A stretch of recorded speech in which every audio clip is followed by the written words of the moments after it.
Hi hello నమస్తే. నాకు IPS officer retired IPS ఎవరో నాగేశ్వరరావు అట జగన్మోహన్ రెడ్డి గారు జేమ్స్ అనే ఒక దళిత కుర్రోడి మీద జరిగిన దాడికి సంబంధించి జగన్మోహన్ రెడ్డి గారు ఒక ట్వీట్ చేస్తే దాన్ని కోట్ చేస్తూ ఈయన రీట్వీట్ చేశారు. ఒక ఐపీఎస్ ఆఫీసర్ ఒక బ్రదర్ ఒక అతను నాకు ఫార్వర్డ్ చేశాడు అన్న, ఇది చూడు ఒక ఐపీఎస్ ఆఫీసర్ ఇది ఫార్వర్డ్ చేశారని. సరే నేను చూశాను. నేను అది చూస్తే ఇది ఆయన ట్వీట్ చేసింది. ఇది జేమ్స్ అనే పేరును బట్టి ఆ విద్యార్థి క్రైస్తవుడని తెలుస్తుంది. దీని గురించే కదా నేను పెద్ద వీడియో పెట్టాను నిన్న. భారత రాష్ట్రపతి గారి ద్వారా విడుదలైన రాజ్యాంగం అనుసూచిత జాతుల ఉత్తర్వు 1950 ప్రకారం హిందూ, బౌద్ధ, సిక్కు మతస్థులు మాత్రమే అనుసూచిత జాతులుగా పరిగణించబడతారు. ఈయన క్యాస్ట్ ఏంటో నాకు తెలీదు. ఎం నాగేశ్వరరావు ఐపీఎస్ రిటైర్డ్ గారి క్యాస్ట్ నాకు తెలీదు. బట్ ఆయన ఎవరన్నా కానివ్వండి, క్యాస్ట్తో మనకు సంబంధం లేదు. సబ్జెక్ట్లో పొరపాట్లు ఏమైనా ఉంటే నేను మీకు చెప్పడానికి ట్రై చేస్తాను. నేను ఎంతవరకు మిమ్మల్ని కన్విన్స్ చేయగలను నాకైతే తెలియదు. ఓకే, జేమ్స్ దళిత విద్యార్థి అని స్వయాన గౌరవ మాజీ ముఖ్యమంత్రి జగన్ గారు అన్నారు. కాబట్టి జగన్ గారికి తెలుసు కాబట్టి అన్నారు, మీకు తెలీదు. ఐపీఎస్ ఆఫీసర్ అయితే ఉండొచ్చు. Jagan knows is Dalit candidate. Okay, వీళ్ళకి తెలీదు ఇతను ఐపీఎస్ ఆఫీసర్ తెలియాలని ఏముంది. ఇప్పుడు మ్యాథమెటిక్స్ టీచర్ని నువ్వు ఆల్జీబ్రా అడిగినా చెబుతాడు. భారతదేశం క్యాపిటల్ ఏంటంటే తడబడతాడు. ఎందుకంటే ఆయనకి సోషల్ స్టడీస్ రాదు, మ్యాథమెటిక్స్ వచ్చు మ్యాథమెటిక్స్ టీచర్కి. అదే నువ్వు సోషల్ స్టడీస్ టీచర్ని ఎన్ని ఉపఖండాలున్నాయి, ఎన్ని ఖండాలున్నాయి, ఎంత జాగ్రఫీ, హిస్టరీ మొత్తం చెప్తాడు. 2+2 ఎంత అంటే తడబడతాడు. ఓకే, ఎవరి సబ్జెక్టులో వాళ్ళు దిట్ట. ఈయన ఐపీఎస్ ఆఫీసర్ అయితే నాగేశ్వరరావు గారు ఎంతవరకు తెలిసి ఉండాలంటే ఆ క్రిమినల్స్ సెక్షన్స్ తెలుసు తప్ప భారతదేశ హిస్టరీ గురించి వీటి గురించి తెలియకపోవచ్చు. జగన్మోహన్ రెడ్డి గారు ముఖ్యమంత్రిగా పనిచేశారు కాబట్టి అన్ని చట్టాలు అన్ని జీవోలు ఆయన టేబుల్ మీదకి వస్తాయి. కాబట్టి Jagan might be knowing all this. కాబట్టి అతను దళిత స్టూడెంట్ అన్నాడు. Jagan is correct, this IPS officer is wrong. Okay, James Dalit విద్యార్థి అని స్వయాన గౌరవ మాజీ ముఖ్యమంత్రి రాశారు కాబట్టి ఆయనకు తెలుసు కాబట్టి రాశాడు. మీకు తెలియదు కాబట్టి రీట్వీట్ చేశారు నాగేశ్వరరావు గారు ఐపీఎస్ ఆఫీసరు. ఆ జేమ్స్ అనే విద్యార్థి వంచన చేసి దొంగ ధృవీకరణ పత్రం తెచ్చుకున్నట్టుగా స్పష్టం అవుతుంది. నీకు ఎలా తెలుసు వంచన చేశాడని? నీ దగ్గర ఆరోపణ చేసేవాళ్ళు నిరూపించాలి. నేను దాని గురించి ఒక జీవో ఉంది, ఆరోపణ చేసేవాడు నిరూపించాలని ఒక జీవో ఉంది. నేను అది చూపిస్తాను ఇప్పుడు మీకు, జీవోలన్నీ చూపిస్తా. ఓకే, నువ్వే నిరూపించాలి ఆరోపణ చేసేవాడే. వంచన అంటే ఎందుకన్నాడు కూడా చెప్తాం మీకు. అది కాంటెక్స్ట్ మీరు ఇది మొత్తం అయిపోయేంత వరకు చూడండి. నేను మొత్తం ఒక 7-8 జీవోలు చూపిస్తాను. ఆంధ్రప్రదేశ్ జీవోలు 8 చూపిస్తాను మీకు, ఏపీ జీవోలు. దాని ముందు జస్ట్ ఒక 3 central government 1950 schedule caste order just ఒక 3 స్లైడ్లు చూపిస్తాను. మిగతా అన్ని ఆంధ్రప్రదేశ్ జీవోలు చూపిస్తాను మీకు ఇప్పుడు. కనుక ఈ విషయంలో వెంటనే దర్యాప్తుకు ఆదేశించండి. ఆ దొంగ ధృవీకరణ పత్రాన్ని రద్దు చేయించి మరియు ఆ విద్యార్థి అతని తల్లిదండ్రులు దొంగ ధృవీకరణ పత్రాన్ని ఇచ్చిన అధికారుల మీద వెంటనే చట్టపరమైన తగిన తీసుకోవాలని ఒక మాజీ ఐఏఎస్ రిటైర్డ్ ఆఫీసర్ నాగేశ్వరరావు గారు చెప్తున్నారు. నేనేమన్నానంటే అతన్ని ఆల్రెడీ 3 రోజులు బంధించి కిడ్నాప్ చేసి తీసుకెళ్ళి కొట్టి మూత్రం తాగిచ్చి ప్రపంచం మొత్తం మీద అతని మీద జాలేస్తే వీళ్ళకి కొద్ది కూడా జాలి లేదు. ఆ సర్టిఫికేట్ బీకేయండి, ఆ రిజర్వేషన్ బీకేయండి. He's a victim. అన్ని అరెస్ట్ చేశారు, వాడిని కిడ్నాప్ చేశారు, తీసుకెళ్లారు. ఆ పిల్లోడి మీద మూత్రం పోసారట, తాపారట, చచ్చిపోయేస్తా. అతని ఫోటోలు చూస్తేనే బాధ వస్తుంది.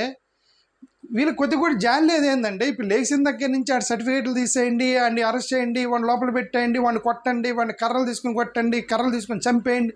ఇదే పని అండి.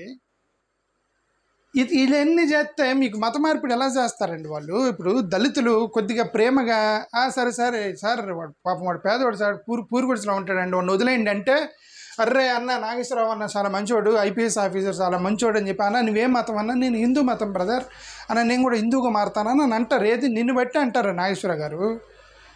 నువ్వు లేచిన దగ్గర నుంచి ఆడు సర్టిఫికేట్ బీకే, వాడిని కొట్టే, వాడిని చంపే అంటే ఆడికి హిందూ మతంలోకి ఎందుకు వస్తాడండి? ఫండమెంటల్. ఆడికి క్రిస్టియన్స్ మత మార్పిడి చేసుకుని మత మార్పిడి చేయడం, ఆ క్రిస్టియన్ ఏమో ఎక్కడెక్కడి నుంచో విదేశాల నుంచి వస్తుంటారే, వచ్చి బ్రదర్ అంటుంటారే, వాడికి భోజనం పెడుతుంటారే, వాడికి ఇంగ్లీష్ నేర్పిస్తుంటారే, వాడికి మత మార్పిడి చేసుకుంటుంటారే. మిమ్మల్ని చూస్తే వాళ్ళకి భయం వేస్తుంది. మీరు పోయిన దగ్గర నుంచి సర్టిఫికేట్లు తీసేస్తాం, వాడిని చంపేస్తాం, ఈయన చెప్పేస్తాం. ఏందండి నాగేశ్వరరావు గారు, ఐపీఎస్ ఆఫీసర్ గారు, ఆడి సర్టిఫికేట్లు తీసేస్తే మీకెంత అంత అంత సంతోషం ఎందుకండి? ఆడి సర్టిఫికేట్, దళితుడి సర్టిఫికేట్ తీసేస్తే మీకు అంత ఆనందమా? ఏమండి ఇది? సరే, ఓకే, సరే, దీని గురించి ఆయన పర్సనల్ ఇష్యూ ఇది. ఇప్పుడు మామూలుగా జనరల్గా జీవోలు ఏంటి చూద్దాం. ఓకే, నేను దేన్ని రిఫర్ చేశానంటే యాక్చువల్గా ఇది భారతదేశ 3 స్లైడ్లు చూపిస్తాను, ఆ తర్వాత ఏపీ జీవోలు చూపిస్తాను. ఓకే, భారతదేశ రాజ్యాంగము, అంబేద్కర్ రాసిన రాజ్యాంగము very very very clear. It is a secular constitution, pure and unbiased constitution. కాబట్టే ఆర్టికల్ 14 అందరూ సమానమే, article 15 no discrimination, article 25 freedom of religion. ఇంతటితో ఈయన పని అయిపోయింది. ఈ రాజ్యాంగం రాసి రాజ్యాంగ అవతరణ దినోత్సవం జనవరి 26వ తారీఖున రాజ్యాంగ అవతరణ దినోత్సవం రిపబ్లిక్ డే జరుపుకున్న తర్వాత as a president of constitute assembly ఈయన పని అయిపోయింది, రోల్ అయిపోయింది. ఆ తర్వాత normal citizen of India Ambedkar గారు. ఓకే, ఈ తర్వాత జరిగిన పరిణామాలకి ఈయనకి సంబంధం లేదు. తర్వాత ఏం జరిగిందో చెప్తాను, చాలా నక్షల్లో చెప్తా. ఇదంతా హిస్టరీ మొత్తం చెప్తే మళ్ళీ నేను గతంలో చాలా చెప్పాను, చాలా నక్షల్లో చెప్తున్నాను. ఆ తర్వాత కేఎం మున్షి అని ఒక Brahmin from Gujarat, co-founder of Vishwa Hindu పరిషత్. విశ్వ హిందూ పరిషత్ని స్థాపించినటువంటి వాళ్ళలో ఈయన ఒకరు, కేఎం మున్షి గారు. ఈయన కాంగ్రెస్ లీడర్, గతంలో కాంగ్రెస్ లీడర్. ఓకే, జాగ్రత్త వినంటే, విశ్వ హిందూ పరిషత్కి కాంగ్రెస్కి ఏం సంబంధం అని అంటే, అప్పుడు బీజేపీ లేదు, ఆర్ఎస్ఎస్ అనేది ఒక సంస్థ మాత్రమే ఉంది, అప్పుడు బీజేపీ అనేది లేదు. చాలామంది ఆర్ఎస్ఎస్కి సంబంధించిన వాళ్ళు హిందుత్వవాదులు, అప్పుడు ఉన్న ఏకైక అతిపెద్ద పార్టీ కాంగ్రెసే కాబట్టి చాలామంది కాంగ్రెస్లో ఉన్నారు హిందుత్వవాదులు. ఓకే, ఇప్పుడు కేఎం మున్షి గారు కూడా అప్పుడు కాంగ్రెస్ నాయకుడే, బట్ ఆయన హిందుత్వ భావజాలం ఉంది. తర్వాత విశ్వ హిందూ పరిషత్ అనేది పెట్టారు. ఓకే, ఆయన బాబు రాజేంద్ర ప్రసాద్ గారు వీళ్ళని కన్విన్స్ చేసి, అదే గతంలో బ్రిటిష్ వాళ్ళు వేసిన 1932 ఎంత చెప్పాను కదా గతంలో, మళ్ళీ అది హిస్టరీ చెప్పను నేను. ఓకే, ఇప్పటికీ 3-4 సార్లు చెప్పాను కాబట్టి దాన్ని పట్టుకొని ఇదిగండి క్రిస్టియన్స్కి రిజర్వేషన్ తీసేయమని చెప్పేసి ఈయన్ని కన్విన్స్ చేస్తే ఒక 1950 షెడ్యూల్ క్యాస్ట్ ఆర్డర్ వేశారు. వీళ్ళు వేశారు, ఈయన వేయలేదు. జాగ్రత్తగా చూడండి. Okay, doctor Babu Rajendra Prasad has issued the circular memo, not Dr. B.R. Ambedkar, number 1. Number 2, it is an executive order, not in the constitution. Number 2, ఈ 2 జాగ్రత్త పెట్టి, నా కాన్స్టిట్యూషన్లో లేదు, అంబేద్కర్ ఇవ్వాల. వీళ్ళిద్దరు ఇచ్చి ఒక ఎగ్జిక్యూటివ్ ఆర్డర్ ఇచ్చి, క్రైస్తవులకు అంటే హిందువులు తప్ప మిగతా వాళ్ళు ఎవరికి ఎస్సీ సర్టిఫికేట్ ఇద్దని ఒక ఎగ్జిక్యూటివ్ ఆర్డర్ ఇచ్చి, దాన్ని తీసుకెళ్ళి కాన్స్టిట్యూషన్కి అమెండ్మెంట్ పేరుతో కాన్స్టిట్యూషన్కి తగిలించి 1950 ఆగస్టు 10వ తారీఖు తర్వాత తగిలించి దాన్ని రాజ్యాంగంలో ఉంది మీ అంబేద్కర్ చెప్పాడు అని పాపం వీళ్ళు చేసింది ఇది ఈయన చేతికి పూసారు. వీళ్ళు చేశారు, ఇది ఈయన చేతికి పోతున్నారండి అంబేద్కర్ గారి పేరు మీద. దయచేసి చేయకండి, అది పాపం అంబేద్కర్ సంబంధం లేదు 1950 షెడ్యూల్ క్యాస్ట్ ఆర్డర్కి. ఆయన very clear, Ambedkar is very clear అండి. ఈ పొరపాటును కూడా ఆయన చేయడు. అంబేద్కర్ అనే వ్యక్తి పొరపాటును కూడా క్రైస్తవులకు రిజర్వేషన్ తీసేయని చెప్పడు. ఆ వ్యక్తి కాదు, అలాంటి వ్యక్తి కాదు డాక్టర్ బిఆర్ అంబేద్కర్. ఓకే, వీళ్ళు చేశారు. ఓకే, అప్పుడు ఈయన ఉన్నాడు కదా అని చాలామంది ఉన్నాడు. ఉంటే ఆయన ఏం చేస్తాడు? అప్పుడు గవర్నమెంట్ ఫామ్ అయింది, అన్అఫీషియల్గా గవర్నమెంట్ ఫామ్ అయింది. 1951లో జనరల్ ఎలక్షన్ స్టార్ట్ అయినా అప్పటికే ప్రధానమంత్రులు వీళ్ళు ఉన్నారు కదా, ప్రెసిడెంట్ ఉన్నాడు కదా బాబు రాజేంద్ర ప్రసాద్ ప్రెసిడెంట్, అప్పుడు లా మినిస్టర్గా ఉన్నట్టున్నారు అంబేద్కర్ గారు. Okay, but decision is taken by the president with the influence of the higher people. అప్పటికి ఈయన కాంగ్రెస్ వాళ్ళతో గొడవ పడుతున్నాడు, అంబేద్కర్ గారు గొడవ పడుతున్నారు, హిందూ కోడ్ బిల్లు పెట్టమనేది ఈయన సలహాలు వింటారు ఏంది? ఆయన అసలు రాజ్యాంగ రచన దానికి అధ్యక్షుడిగా రావడానికే వీళ్ళందరూ కలిసి ఈయన్ని వ్యతిరేకించారు. ఈయన చెప్పింది వీళ్ళు చేస్తారా? ఓకే, చేయలేరు కదా. ఇది అంబేద్కర్ గారిని ఇన్ఫ్లుయెన్స్ చేసే కెపాసిటీ ఆ టైంలో లేదు. రాజ్యాంగానికి అధ్యక్షుడిగా రాజ్యాంగం వరకు రాశాడు, ఆయన పని అయిపోయింది, ఆయన మాట వినలేదు, ఈయన అపోజ్ చేశాడు. క్రైస్తవులకి, సిక్కులకి, బుద్ధిస్టుల దగ్గరికి పోయి మీ ఎవరే పోయి వాళ్ళు ఏదో సర్క్యులర్ వేస్తున్నారు మీరు పోయి అడ్డుకుంటారని చెప్పాడు ఈయన. వాళ్ళు ఎవరు బుద్ధిస్టులు, సిక్కులు విన్నారు, క్రైస్తవులు వినలేదు. దాని గురించి నేను గతంలో చెప్పి మళ్ళీ మళ్ళీ రిపీట్ చేయడం అనవసరం. కాబట్టి ఇప్పుడు ఈ సర్క్యులర్ ఏదైతే ఉందో క్రైస్తవులకు రిజర్వేషన్ ఇవ్వద్దని, అది కోర్టులో ఉంది. ఇప్పుడు కోర్టులో ఉందంటే కోర్టులో నడుస్తుంది. దానికి ఎవరో కోర్టులో వేశారు. కొన్ని వందల మండల కమిషన్ అని, ఆ కమిషన్ అని, రంగనాథ్ మిశ్రా కమిషన్ అని, ఇప్పుడు బాలకృష్ణన్ కమిషన్ అని కమిషన్లు వేసుకుంటూ పోతున్నారు. 75 సంవత్సరాల నుంచి ఇదిగో వీళ్ళిద్దరు కలిసి వీళ్ళు ఇచ్చిన చిన్న సర్క్యులర్ మెమో పట్టుకొని క్రైస్తవులు రిజర్వేషన్ బీకేస్తున్నారు, అంబేద్కర్ పేరు చెప్పి, సంబంధం లేని వ్యక్తిని ఇరికించి. ఓకే, అయితే ఇప్పుడు ఇది అయిపోయింది, ఈ చాప్టర్ అయిపోయింది, దీనికి ఇంక మనకి సంబంధం లేదు. ఇది కోర్టులో నడుస్తుంది. దీని గురించి మనం మాట్లాడతలా, జాగ్రత్త కొట్టి దీని గురించి నేను మాట్లాడతలా. ఇది కోర్టులో ఉంది, కోర్టులో తేల్చుకుంటారు. నేను దేని గురించి మాట్లాడుతున్నానంటే ఇప్పుడు ఈయన ఐపీఎస్ ఆఫీసర్ గారు రాసినటువంటి జీవో. ఇతను ఏమంటాడు, అతని పేరు గుర్తుపెట్టు, పేరు జేమ్స్ అని ఉంది కాబట్టి అతన్ని క్యాస్ట్ సర్టిఫికేట్ ఇవ్వద్దు, దొంగ సర్టిఫికేట్ తీసుకున్నాడు అని ఈయన అంటాడు, నాగేశ్వరరావు గారు. ఓకే, ఎందుకన్నాడు, పేరు క్రిస్టియన్ కాబట్టి క్రిస్టియన్స్గా ఉండి వీళ్ళందరూ ఎస్సీ సర్టిఫికేట్లు తీసుకుంటున్నారు. ఓకే, క్రిస్టియన్స్ ఎస్సీ సర్టిఫికేట్లు తీసుకుంటున్నారు, దొంగతనంగా తీసుకుంటున్నారు అని చెప్పి వీళ్ళు అంటున్నారు. నేనేమంటున్నానంటే బ్రదర్, ఒక వ్యక్తి దొంగతనంగా కొన్ని విషయాలు ఉంటాయి. Physical attack, mental attack and physical attack that harms the others మాత్రమే భారతదేశ చట్ట ప్రకారం అన్యాయం, లీగల్గా క్రైమ్. ఇది that harms others is a legal crime. ఏదైతే తన ఇంట్రెస్ట్, తన ఇష్టం ఏదైతే ఉందో దాన్ని ఏది కూడా క్రైమ్గా పరిగణించరు. అంటే నీకు ఏ ఉద్యోగం చెయ్యాలి అనేది నీ ఇష్టం, నువ్వు లాయర్గా వెళ్ళాలా, ఇంజనీర్కి వెళ్ళాలనేది నీ ఇష్టం. ఫండమెంటల్లీ సేమ్ వే నువ్వు ఏ కాలేజీలో చేరాలనేది నీ ఇష్టం. ఒక కాలేజీలో చేరితే నీకు ఒక బెనిఫిట్ వచ్చేది, లాయర్గా చేరితే ఇంకొక బెనిఫిట్ వస్తుంది, డాక్టర్ అయితే ఇంకొక బెనిఫిట్ వస్తుంది. నీ బెనిఫిట్ని ఏ బెనిఫిట్ కోల్పోవాలి, ఏ బెనిఫిట్ తీసుకోవాలి అనేది నీ ఇష్టం. అలాగే ఇప్పుడు ఇది వేశారు కాబట్టి, ఇది కోర్టులో ఉంది కాబట్టి, ఇది కోర్టులో తేలేంత వరకు ఈ క్రిస్టియన్స్కి ఎస్సీ రిజర్వేషన్ రాదు కాబట్టి చాలామంది క్రైస్తవులుగా మారకుండా హిందువులుగానే కొనసాగుతున్నారు. అది ఫండమెంటల్ ఫ్యాక్ట్. వాళ్ళు మేము మార్చుకోము, మేము హిందువులుగానే ఉంటాము అన్నారు. వాళ్ళ ఇష్టం. మనం ఎవరు బలవంతం చేసి మత మార్పిడి చేయడానికి? మీరే కదా మత మార్పిడి చేసి బలవంతం. ఇదే పెద్ద బలవంతం మత మార్పిడి.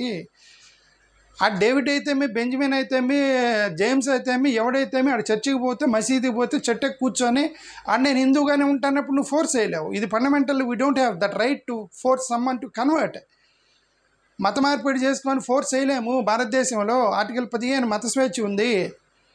వీళ్ళు ఏమంటారు, ఆ జేమ్స్ ఉంది కాబట్టి ఆయన క్రిస్టియన్గా తోసేస్తానంటారు. వీళ్ళు జేమ్స్ కాబట్టి క్రిస్టియన్గా తోసేస్తానంటారు. పేరుని బట్టి అతను క్రిస్టియన్ అని తేలుతుంది కాబట్టి అతన్ని క్రిస్టియన్గా తోసేయండి అంటే కుదరదు, చట్ట ప్రకారం కుదరదు అది. ఓకే, ఇప్పుడు మీలో చాలామంది పెళ్లి చూపులకి వెళ్తారు. పెళ్లి చూపులకి వెళ్ళి అక్కడ అమ్మాయి నచ్చింది అని చెప్తారు. లోపల ఇంకోటి ఉండొచ్చు, ఇది అమ్మాయి మంచి కట్నం ఇస్తుంది, ఈ అమ్మాయి ఉద్యోగం చేస్తుంది, ఇదిగో ఈ అమ్మాయి కారు పెడతానంది అని లోపల. బయట నువ్వేముంటావు, అమ్మాయి మంచిదాకా అనిపిస్తుందండి నాకు ఓకే అని చెప్పి నువ్వు చిరునవ్వుతో అంటావు పెళ్లి చూపులకి వెళ్ళి. అది లోపల దాన్ని ఎవడు నిరూపించగలడు? నువ్వు లోపల ఎందుకు అన్నావు అనేది. నీ క్లాస్మేట్స్లో నువ్వు ఎవరినో ఇష్టపడుతున్నావు, నువ్వు దేనికోసమో ఇష్టపడుతున్నావు. అమ్మాయి దగ్గరికి వెళ్ళి నువ్వు ఫ్రెండ్షిప్ చేద్దామంటావు, ఐ లవ్ యూ అని చెప్తావు. పర్పస్ అది కాదు, వేరే పర్పస్ ఉందనుకోండి, దాన్ని ఎవడు నిరూపించాలి? నీ మనసులో ఉన్నది నిరూపించలేరు కదా. దాన్ని బట్టి శిక్ష వేయలేరు కదా. మీరు లోపల ఏమనుకున్న దానికి చట్టాలు ఏమి ఉండవు కదా. అవి నువ్వు ఫిజికల్గా అటాక్ చేస్తేనే చట్టాలు, క్రైమ్. మోసం చేస్తేనే క్రైమ్. ఓకే, ఇవన్నీ క్రైమ్ కాదు. అలాగే ఒక వ్యక్తి తను చర్చికెళ్ళని జేమ్స్ అని పెట్టుకొని, డేవిడ్ అని పెట్టుకోనండి, నేను మతం మార్పిడి చేసుకోకూడదని దృఢ నిశ్చయంతో ఉన్నాను, నేను హిందూగానే కొనసాగుతాను అని అంటే, నువ్వు డేవిడ్ అని పెట్టుకున్నావు, జేమ్స్ అని పెట్టుకున్నావు, నువ్వు క్రైస్తవుడికి వెళ్ళాల్సిందని బలవంతం చేసే హక్కు మీకు లేదు సహోదర. భారతదేశంలో you cannot do that. Okay, మీ ఐడియాలజీని బట్టి చట్టాలను మనం మార్చలేము. భారతదేశం ఇప్పుడు ఇది 1975లో ఒక సర్క్యులర్ మెమో ఇచ్చారండి. 1975లో నాట్ సర్క్యులర్ మెమో, 1975 ఇప్పుడు ఇక్కడ నుంచి నేను చెప్తున్నా. ఇది వచ్చింది కదా, ఇది కోర్టులోకి వెళ్ళింది కదా, 1950 షెడ్యూల్ క్యాస్ట్ ఆర్డరు. దీనికి అనుగుణంగా సర్టిఫికేట్లు ఎలా ఇవ్వాలి అని కేంద్ర ప్రభుత్వం గైడ్లైన్స్ ఇచ్చింది రాష్ట్ర ప్రభుత్వాలకి. 1975లో ఇచ్చినటువంటి ఒక కేంద్ర ప్రభుత్వ సర్క్యులర్ రాష్ట్రాల మొత్తానికి పంపించింది. ఇదిగా మీరు క్యాస్ట్ సర్టిఫికేట్లు ఇచ్చేటప్పుడు ఇలా ఇవ్వండి అని గైడ్లైన్స్ పంపించింది. ఆ గైడ్లైన్స్లో ఏమేమి ఉన్నాయి? 5 పాయింట్లు ఉన్నాయి చూడండి, నేను చూపిస్తున్నాను. That the person and his parents actually belong to the community claimed. అంటే ఏ పర్సన్ అయితే సర్టిఫికేట్కి అప్లై చేశాడో ఆ పర్సన్ పేరెంట్స్ కూడా ఎస్సీలు అయితే ఎస్సీ సర్టిఫికేట్ ఇవ్వాలి అని ఉంది. ఇప్పుడు జేమ్స్ ఎవరైతే ఉన్నారో వాళ్ళ నాన్నగారు శ్రీనివాస్ ఎస్సీ అయితే జేమ్స్కి నువ్వు ఎస్సీ సర్టిఫికేట్ ఇవ్వాల్సిందే. యూ కెనాట్ సే నీ పేరు జేమ్స్ ఉంది, నీ పేరు మహమ్మద్ ఉంది. You cannot, based on the name you cannot say that is a religion. Okay. Number 2, that this community is included in the presidential order specified the scheduled castes and scheduled tribes. అతను ఏ caste అయితే అప్లికేషన్లో రాశాడో అది 1950 schedule caste ఆర్డర్లో ఒక 110 కులాలు list చేశారు కదా, ఆ లిస్టులో ఒక కులం అయి ఉండాలి. ఇప్పుడు ఇతను మాలవ మాదిగా మనకు తెలియదు, జేమ్స్ ఓకే, ఆ మాలా కానీ మాది కానీ ఆ లిస్టులో ఉంది కదా 1950 షెడ్యూల్ క్యాస్ట్ ఆర్డర్లో. సో దాన్ని నువ్వు సర్టిఫికేట్ ఇచ్చేయాలి, నువ్వు దాన్ని ఫర్దర్గా నువ్వు కాంప్లికేట్ చేయకూడదు. మూడోది, that the person belongs to the state and to the area within the state in respect of the community has been scheduled. అంటే కొన్ని కులాలని కొన్ని రాష్ట్రాల్లో ఎస్సీలుగా ఉన్నాయి, కొన్ని రాష్ట్రాల్లో బీసీలుగా ఉన్నాయి. కాబట్టి నువ్వు ఏ కులం అయితే చెప్తున్నావో ఆ రాష్ట్రంలో షెడ్యూల్ క్యాస్ట్ అయి ఉండాలి. సో మన ఆంధ్రప్రదేశ్లో మాలా మాదిగలకి షెడ్యూల్ క్యాస్టే కదా, కాబట్టి ఇది కూడా ఫుల్ఫిల్ అయితే నువ్వు సర్టిఫికేట్ ఇచ్చావు. కేంద్ర ప్రభుత్వం ఇచ్చిన జనరల్ ఇన్స్ట్రక్షన్స్ ఇవన్నీ. Okay. If the person claimed to be scheduled caste should be professed whether the Hindu or Sikh or religion. ఇక్కడ చూడండి, ఆ పర్సన్ ఎవరైతే సర్టిఫికేట్ ఇస్తున్నాడో తను హిందూ, సిక్, బుద్ధిస్ట్కి సంబంధించినటువంటి ప్రొఫెస్ చేయాలంటే కన్ఫెస్ చేయాలంటే తను యాక్సెప్ట్ చేయాలి, అగ్రిమెంట్ చేయాలి. తన్ని అప్లికేషన్ పెట్టేప్పుడు రాస్తున్నాడు కదా, నీ రిలీజన్ ఏంటంటే హిందూ అని సంతకం చేసి నీకు డిక్లరేషన్ ఇస్తున్నాడు కదా, కింద సంతకం పెడుతున్నాడు కదా, నేను ఈ పైనవన్నీ కూడా నేను అగ్రీ చేస్తున్నాను సంతకం చేసి, నీ హిందూ, నేను సిక్కు, నేను బుద్ధు అన్నప్పుడు నువ్వు కాంట్రడిక్ట్ చేయకూడదు. ఇక నువ్వు నీ పేరు జేమ్స్ ఉంది కదా, నువ్వు హిందువు అని నువ్వు కాంట్రడిక్ట్ చేయకూడదు. లేదు తన క్రిస్టియను హిందూగా పేరు మార్చుకొని హిందూగా అబద్ధం ఆడుతున్నాడంటే దాన్ని నువ్వు ప్రూవ్ చేయాలి. అతను బాప్టిజం తీసుకున్నట్టు కానీ, లేదంటే నేను క్రైస్తవ కన్వర్షన్ చేసుకున్నాను ఎక్కడైనా సంతకం చేసినట్టు కానీ నీకు without an evidence you cannot say. Please understand this. Okay. If the person claims to be schedule tribe he may profess any religion. Okay. ఒకవేళ షెడ్యూల్ ట్రైబ్స్ అయితే ఏ రిలీజన్ అయినా సరే ఇంక వాళ్ళకేం ఉండదు, షెడ్యూల్ క్యాస్ట్ వాళ్ళకి గోల. ఓకే. సరే ఇప్పుడు చూడండి. తర్వాత ఆంధ్రప్రదేశ్ ఒక సర్క్యులర్ మెమో వచ్చింది 89లో. ఆంధ్రప్రదేశ్ ఇచ్చిన ఒక జియో, ఇది జియో నంబరు 185 GOMS 89 1980లో ఇచ్చిన ఒక జియో. వీళ్ళు ఒక 3 ఇన్స్ట్రక్షన్స్ ఇచ్చారు. ఎందుకు ఇన్ని జియోలు వచ్చినాయి అంటే కొరీ వచ్చినప్పుడల్లా, అబ్జెక్షన్ వచ్చినప్పుడల్లా ఒక్కొక్క జియో ఇస్తున్నారనమాట. ఇప్పుడు ఈ జియో ఎందుకు ఇచ్చారు ఆంధ్రప్రదేశ్ గవర్నమెంట్? వీళ్ళు ఏం రాశారు చూడండి. Whenever a person has been recorded as Harijan throughout his school career, he should be deemed to be a Harijan or no further verification should be called for. అర్థమైందిగా? ఒక వ్యక్తికి కనుక తన స్కూల్ రికార్డ్స్లో హరిజన్ అని త్రూఅవుట్ అంటే నర్సరీ నుండి 10th class వరకు అతన్ని సర్టిఫికేట్లు ఎస్సీ అని ఉంటే ఇక నువ్వు ఎలాంటి వెరిఫికేషన్ లేకుండా అడిగి నువ్వు ఎస్సీ సర్టిఫికేట్ ఇవ్వాల్సిందే అని ఆంధ్రప్రదేశ్ ఇచ్చిన జియో 1980లో. రైట్. నెంబర్ 2, మూడోది, whether it is noticed that a person has been shown as Harijan and Harijan Christian at different times in his educational records, then the change of Hinduism is towards the completion of the course of study immediately preceding the application for a certificate inquiry should be అంటే అర్థం. ఒకవేళ ఒక సర్టిఫికేట్లు అంటే 7th class సర్టిఫికేట్లో హిందూ అని ఉండి 8thలో Christian ఉండి మళ్ళీ 10thలో హిందూ అని ఉంటే అప్పుడు మత కన్వర్షన్స్ ఏమైనా జరిగినాయా, తనేమన్నా ఈ మధ్యలో తనేమైనా బాప్టిజం తీసుకుని కన్వర్ట్ అయినట్టుగా తన దగ్గర సర్టిఫికేట్లు ఏమైనా ఉన్నాయా అనేది వెరిఫై చేయమన్నారు. కన్వర్షన్ జరిగితే ప్రాపర్గా కన్వర్షన్ జరిగితే, పేర్లు పెట్టుకుంటే కాదు, కన్వర్షన్ జరిగితే. Okay, needless to see any certificate of conversion or reconversion produced only for the purpose of seat and institution or for employment as can be known by the timing of the fact of the conversion and reconversion should be thoroughly investigated. Okay, ఇక్కడ వీళ్ళు ఏమంటారంటే, ఒకవేళ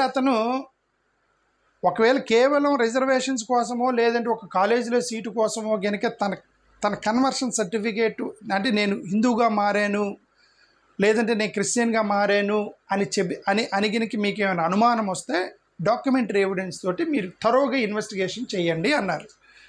okay, ఇది ఆంధ్రప్రదేశ్ ఇచ్చినటువంటి 1980 GO.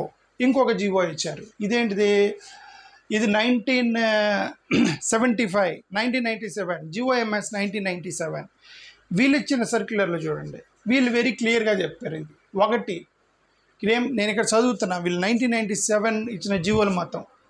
ఇక్కడేంది, first point, and the receipt of the application competent authority or any other. సరే, నేను మొత్తం చదవటం ఎందుకు మీకు చూపిస్తాను, జస్ట్ అండర్లైన్ చేస్తాను ఒక్కో పాయింట్. ఇది చూడండి, ఫర్నిష్డ్, ఇది చూడండి, information documents evidence furnished by the competent parent Guardian shall issue the community nativity date of birth certificate in form of within 30 days receipt అని అన్నారు. ఓకే, ఇది competent authority shall then verify the information documents furnished by the applicant. అంటే applicant రాసేటప్పుడు నీకు ఒక information ఇచ్చాడు, ఇది కూడా నేను హిందూ మాల కులస్తుని లేదంటే మాది కులస్తుని అని నీకు ఇన్ఫర్మేషన్ ఇచ్చినప్పుడు అతను ఏదైతే అప్లికేషన్లో రాశాడో దానికి సపోర్టింగ్ డాక్యుమెంట్ నీకు పెట్టాడా లేదా, అంటే క్యాస్ట్ సర్టిఫికేట్ జతచేర్చాడా లేదా అనేది నువ్వు ఒకటి చూడాలి. పాయింట్ నెంబర్ 1, నువ్వు సర్టిఫికేట్ ఇచ్చేటప్పుడు ఏం చేయాలనేది గవర్నమెంట్కి ఇచ్చినటువంటి ఇన్ఫర్మేషన్. ఓకే, ఎంఆర్ఓ ఆఫీసర్కి. సెకండ్ది చూడండి, if the competent authority feels that further enquiry is necessary, అప్పుడు అతను ఏం చేయాలి అనేది కొన్ని పాయింట్లు రాశారు. First, ఎగ్జామైన్ the other person who has the knowledge of the social status of the person. అంటే ఒక వ్యక్తి అప్లికేషన్ పెట్టగానే నీకు డౌట్ వచ్చింది, ఇది ఎస్సీనా కాదా అని. డౌట్ వచ్చినప్పుడు ఎవరన్నా ఒక థర్డ్ పర్సన్ని అడగమన్నారు, ఇతను ఎస్సీ, ఇతను మాదిగ కులస్తుడా, మాల కులస్తుడా అని అడగమన్నారు. అతను ఎస్ అంటే ఇతను ఎస్సీనే అంటే సర్టిఫికేట్ ఇచ్చేయాలన్నారు. అది సర్టిఫికేట్ అతను ఎవరు థర్డ్ పర్సన్ రాకపోతే అప్పుడు ఏం చేయమన్నారు, పేరెంట్స్ సర్టిఫికేట్స్ తీసుకురావాయా, ఇదిగోయా నీకు సాక్ష్యం చెప్పడానికి ఎవరు రావట్లేదు, నీది కులం ఏదో, మీ అమ్మా నాన్న వాళ్ళు పేరెంట్స్ సర్టిఫికేట్ తీసుకురా అంటే నెక్స్ట్ స్టెప్ పేరెంట్స్ సర్టిఫికేట్ ఇవ్వాలి. పేరెంట్స్ సర్టిఫికేట్ కూడా తీసుకొచ్చిన తర్వాత కూడా ఇంకా సాటిస్ఫై కాకపోతే, లేదంటే నాకు పేరెంట్స్ సర్టిఫికేట్ లేదు అంటే అతని డేట్ ఆఫ్ బర్త్ సర్టిఫికేట్ చూడమన్నారు. అతని డేట్ ఆఫ్ బర్త్ సర్టిఫికేట్లు ఎక్కడో కులం గురించి రాస్తారు కదా, ఆ సర్టిఫికేట్ చూడమన్నారండి. అది కూడా మీరు సాటిస్ఫై కాకపోతే మీరు లోకల్ ఫర్దర్ ఏమంటుంది, లోకల్ ఇక్కడ ఏముంటుంది, కరెక్ట్ సర్చ్ ఎవిడెన్స్ డాక్యుమెంట్, చూడండి అది నాకు కనపడలేదు, మీరు లోకల్కి వెళ్ళి ఎంక్వైరీ చేయమన్నారు. అప్పుడు లాస్ట్ స్టేజ్లో లోకల్కి వెళ్ళి ఇతను ఆ కాలనీలో ఉంటున్నాడా లేదో ఎంక్వైరీ చేయమన్నారు. ఒకవేళ ఎంక్వైరీ చేసిన తర్వాత ఎవరన్నా వచ్చి ఇదిగోండి నేను అబ్జెక్ట్ చేస్తున్నాను, ఈ కాలనీలో ఇతను క్రిస్టియన్ కాదు, ఇతను హిందూ కాదు, ఇతను క్రిస్టియను, నేను చెప్తున్నానని ఎవరన్నా సరే అబ్జెక్ట్ చేస్తే ఆ కాలనీలో అబ్జెక్ట్ చేసిన వ్యక్తే ప్రూవ్ చేయాలి అతను క్రైస్తవుడిగా మారాడని. ఎవరు ప్రూవ్ చేయాలి, ఇతను కాదు, అబ్జెక్ట్ చేసిన వాడు ప్రూవ్ చేయాలి ఇతను క్రైస్తవుడిగా మారాడని.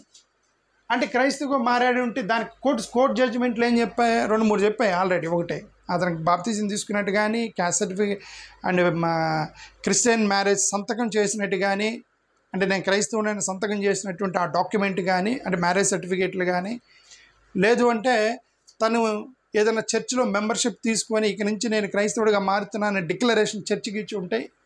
ఇవి తప్ప మిగతా ఏవి కూడా నువ్వు డాక్యుమెంట్గా ఇదిగోండి ఆయన చర్చి దగ్గర చూశాను, డేవిడ్ అని పేరు పెట్టుకున్నాడు, క్రిస్మస్ రోజు కొత్త బట్టలు వేసుకున్నాడు, మెల్లో చైన్ వేసుకున్నాడు, ఇవి కాదు.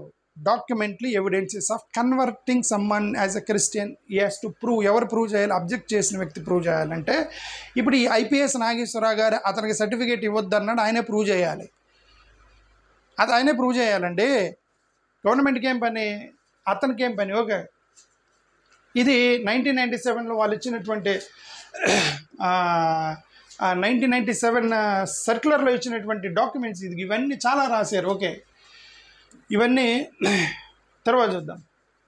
అయితే ఇప్పుడు ఇతని 1998లో ఒక సర్క్యులర్ మెమో ఇచ్చారు. 1998లో ఒక సర్క్యులర్ మెమో ఇచ్చారు. ఇప్పుడు ఈ 1950 షెడ్యూల్ క్యాస్ట్ ఆర్డర్ ఎలాగైతే కొంతమంది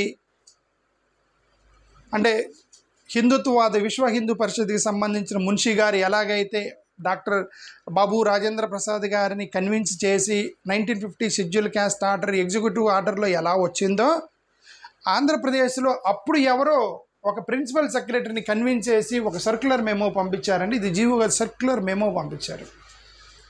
ఈ సర్క్యులర్ మెమోలో ఏం చేశారంటే, ఇప్పుడు ఆయన నాగేశ్వరరావు గారు లాంటి వాళ్ళు ఈ ట్వీట్ చేయడానికి కారణం ఇదే. ఎందుకు ఆయన ఎంక్వైరీ చేయమన్నాడంటే ఇదే. ఇదిగో చూడండి,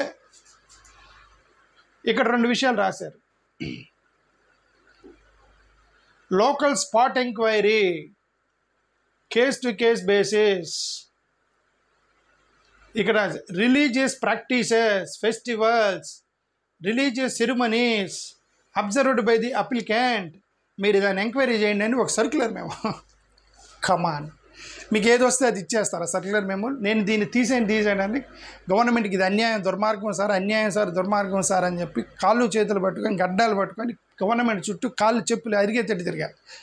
ఇది అన్యాయం సార్, ఇదేం సార్ ఫెస్టివల్, క్రిస్మస్ రోజు కొత్త బట్టలు వేసుకుంటే తీసేయండి, ఆడు రిలీజియస్ ప్రాక్టీస్, ఫెస్టివల్స్ ప్రాక్టీసు ఏందండి ఇది?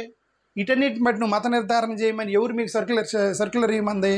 కోర్టులు ఏం చెప్తున్నాయి, చట్టం ఏం చెప్తుంది, సెంట్రల్ గవర్నమెంట్ గైడ్లైన్స్ ఏం చెప్తున్నాయి, మీరేం చెప్తున్నారు, పాత జీవోలు ఏం చెప్తున్నాయి, ఇవన్నీ చూడకుండా ఎవరో ఒక ప్రిన్సిపల్ సెక్రటరీ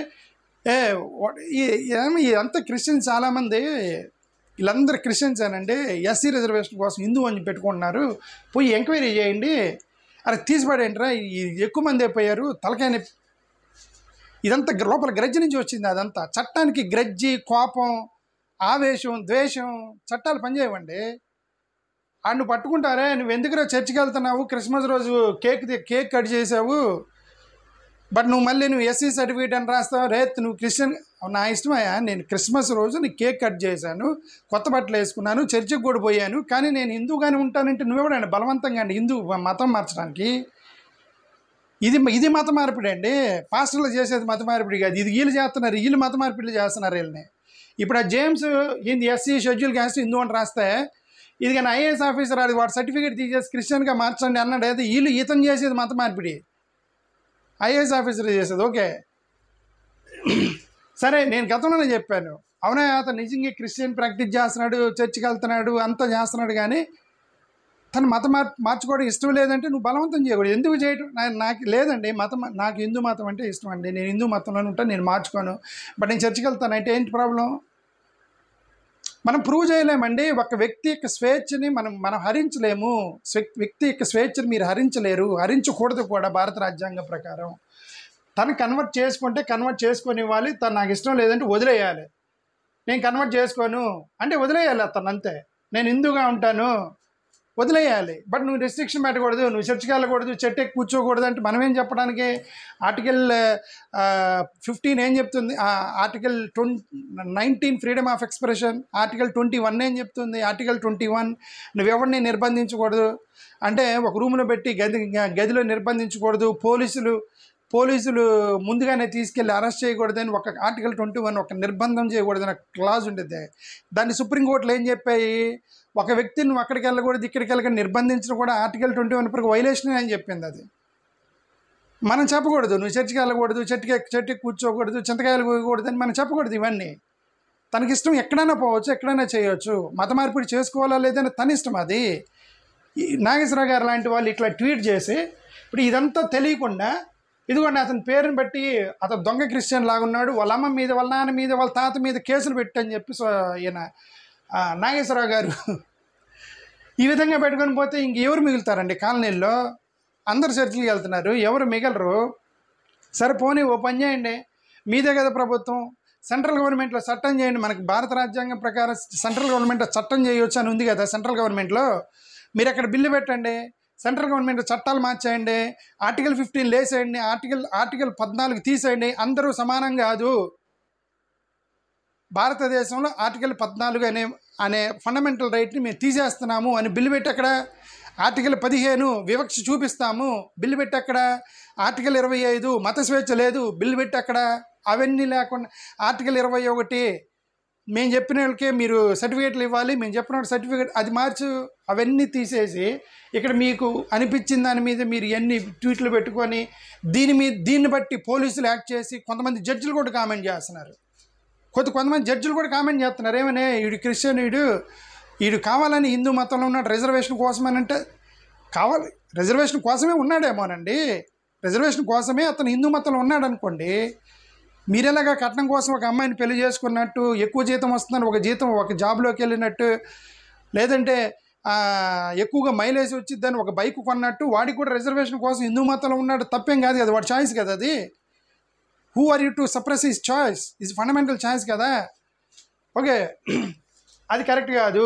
మోసం చేస్తే తప్పు, అన్యాయం చేస్తే తప్పు, క్రైమ్ చేస్తే తప్పు, ఎవరినైనా కొడితే తప్పు, తిడితే తప్పు, వీడి వల్ల వేరే వాడికి నష్టం వస్తే తప్పు, ఇవన్నీ తప్పులు. కానీ వాడి యొక్క చాయిస్ని ఫండమెంటల్గా తను ఒక మతంలోనే ఉంటాను, అది ఆబ్జెక్టివ్ ఏదైనా కానివ్వండి. వాళ్ళ తాత హిందూ కాబట్టి నేనున్నాను, నాకు రిజర్వేషన్ వచ్చింది కాబట్టి నేనున్నాను, లేదంటే నేను హిందూ దేశం కాబట్టి నేనున్నాను, లేదంటే ఆ పాస్టర్ నన్ను తిడుతున్నాడు కాబట్టి నేను నా చర్చికి వెళ్ళను, నేను హిందూ మతం, ఏ కారణమైనా సరే వాడు హిందూ అంటే హిందువే, నేను హిందువుని కాదు క్రైస్తవుడికి వెళ్తానంటే వాడి క్రైస్తవేనే.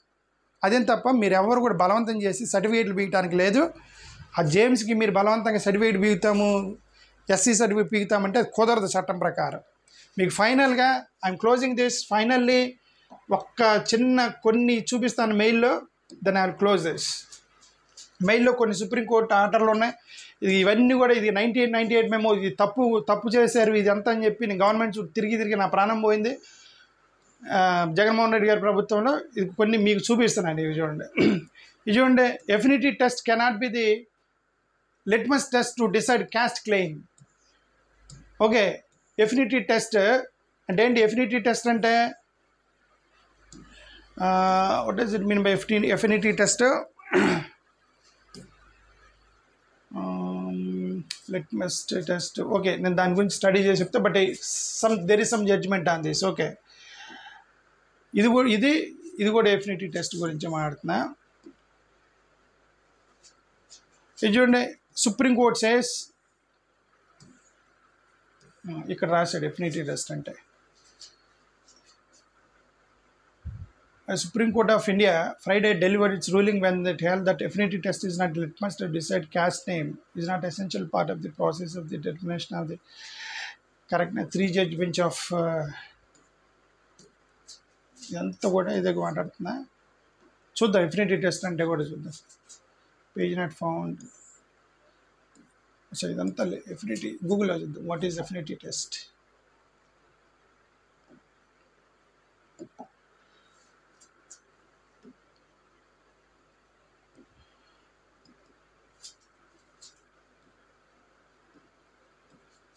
Affinity test.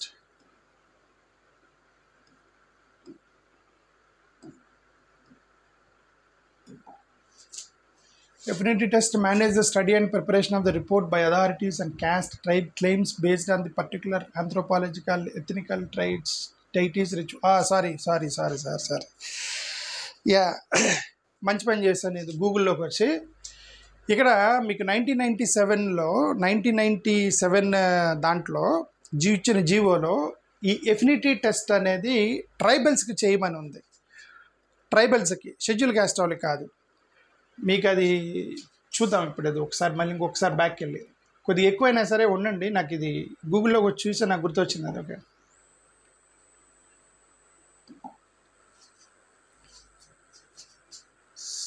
సమ్మర్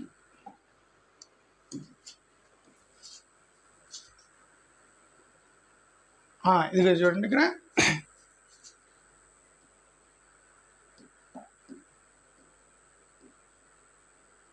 ఇదిగో చూడండి, he may examine other person as the case, he shall take into account in the case of scheduled tribes, he shall be taken into account in the case of scheduled tribes, their anthropological, ethnological traits, deity, rituals, customs, mode of marriage, death ceremony, burial of dead bodies, etc. before issuing the community natives date of birth certificates.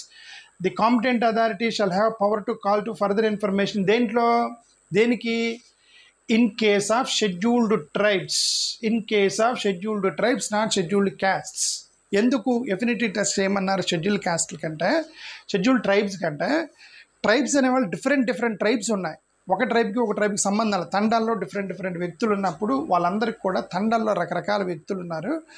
కాబట్టి వాళ్ళ యొక్క తండాల్లో ఉన్నటువంటి ఆ క్యాస్ట్ని identify చేయడానికి వాళ్ళ birth, nativity, వాళ్ళ burial ఎలా bury చేస్తున్నారు, వాళ్ళు ఎలాగ దేవుళ్ళు పూజిస్తున్నారు, ఇవన్నీ కూడా scheduled tribe. In case of scheduled tribe ఎస్టీలకి సర్టిఫికేట్ ఇచ్చేటప్పుడు చేయమంటే దీన్ని పట్టుకొని వచ్చి ఎస్సీలకు పోసి దాన్ని ఎఫినిటీ టెస్ట్ చేస్తున్నారు. కాబట్టి సుప్రీంకోర్టు ఏం చెప్పింది? Affinity test cannot be your litmus test in case of scheduled caste.